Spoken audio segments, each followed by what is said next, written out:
Agir,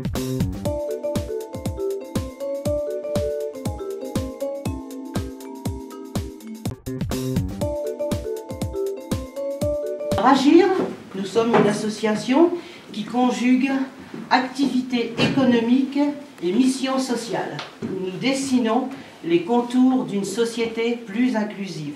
Notre mission d'association intermédiaire en charge de l'insertion par l'activité économique, et nous la poursuivons sans relâche sur notre secteur d'intervention, c'est-à-dire sur le sud de Lyon. Nous sommes une passerelle vers le chemin de l'emploi durable et nous en sommes fiers. Certes, des éléments perturbateurs s'invitent, à savoir le Covid, à savoir l'inflation, qui a mis à mal les porte-monnaies de nos donneurs d'ordre, à savoir aussi le dérèglement climatique, qui a chamboulé les missions en extérieur. Parce que nous avons des missions en intérieur, mais aussi des missions en extérieur, pour des particuliers, tonte des pelouses, élagage de haies, etc. Alors soit il pleut tout le temps et c'est pas possible d'intervenir, soit bien il fait trop chaud, et quand il fait trop chaud, eh bien, les pelouses ne poussent plus. Voilà. On est un peu soumis à beaucoup d'aléas. Voilà. Et c'est dans cet esprit constructif de dialogue que nous tenons tous aujourd'hui à votre disposition pour un échange constructif. Et maintenant, je vais céder la place à notre directeur, Sacha. Merci. Comme vous l'a expliqué Joël, Agir a été créé en 1994. Nous avons un agrément préfectoral depuis le 6 juin 1994.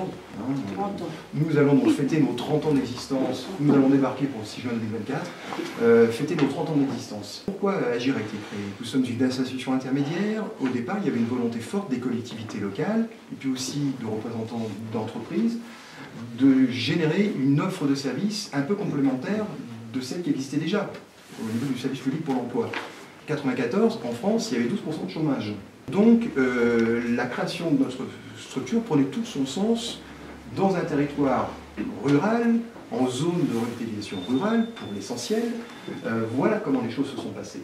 30 ans plus tard, quel est le bilan? Eh bien, Agir a vendu, si vous additionnez le nombre d'heures générées, de travail généré par Agir, c'est près d'1 million d'heures. 1 million d'heures. Ça peut paraître beaucoup et très peu. Agir, c'est très simple. C'est 32 000 heures en moyenne, parfois 35 000, parfois 29 000, parfois 34 000, mais en moyenne 32 000 heures générées et vendues.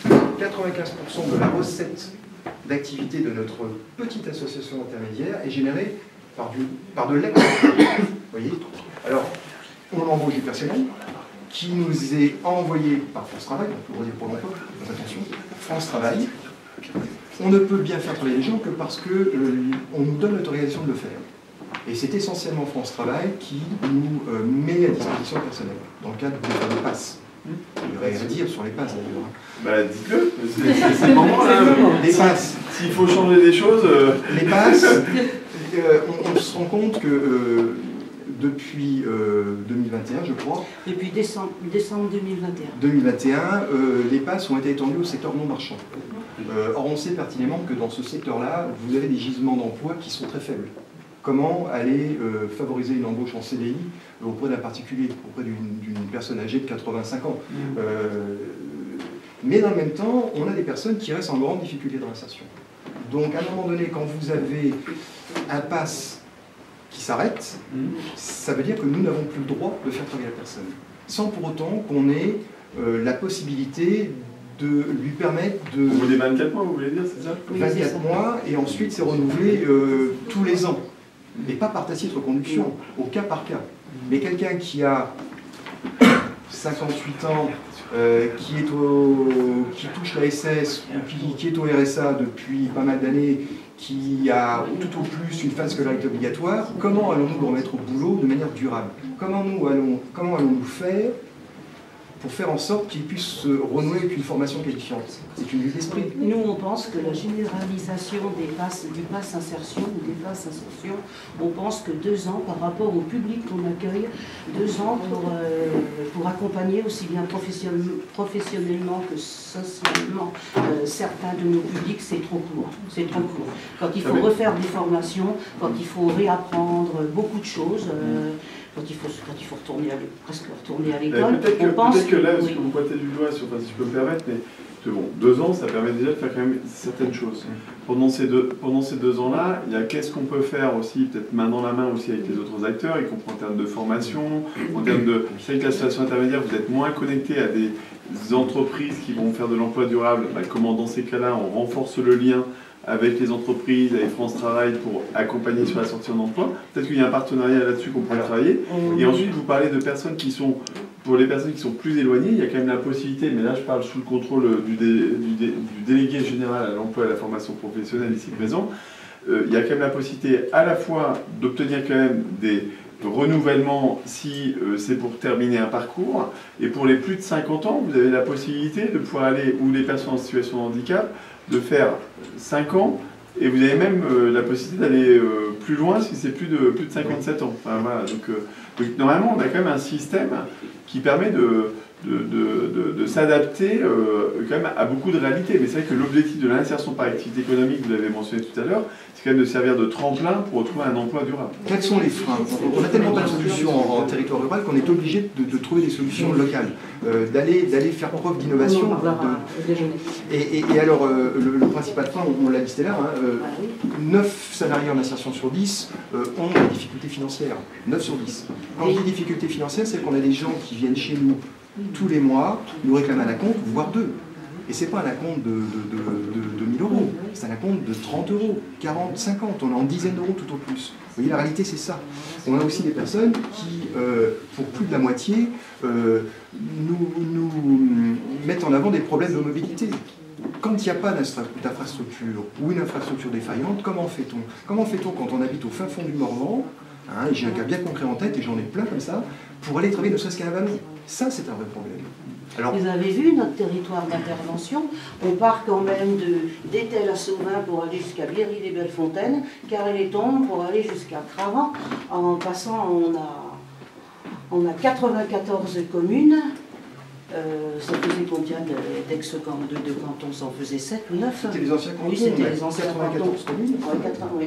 Pourquoi le territoire d'Agir, c'est ça, c'est en fait de Carré-les-Tombes à Cravant, le Serrois rural.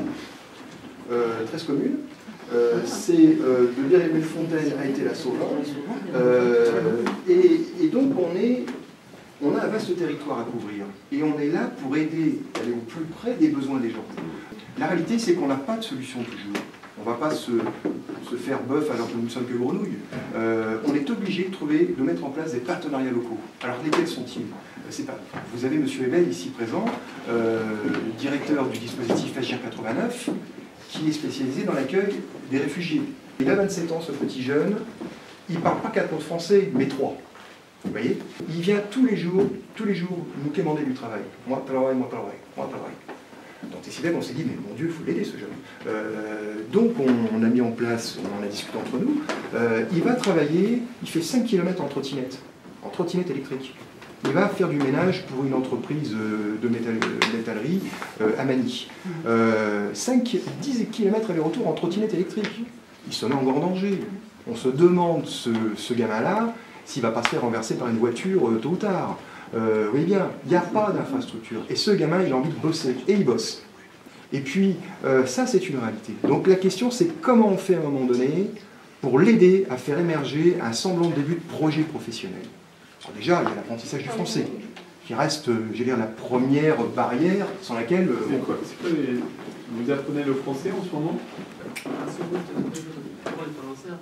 Monsieur Ebel qui peut peut-être répondre. Dans ce cas-là, il y a les cours de l'OFI pour les personnes bénéficiaires de la protection internationale. Donc une fois que les personnes ont un statut reconnu, l'OFI les oriente sur des cours dans les différentes villes du département, de la ville où ils habitent, qui sont procurés, qui sont faits par un partenaire. Dans Lyon, c'est FRAT. Dans la Bourgogne-Franche-Comté, c'est FRAT Formation.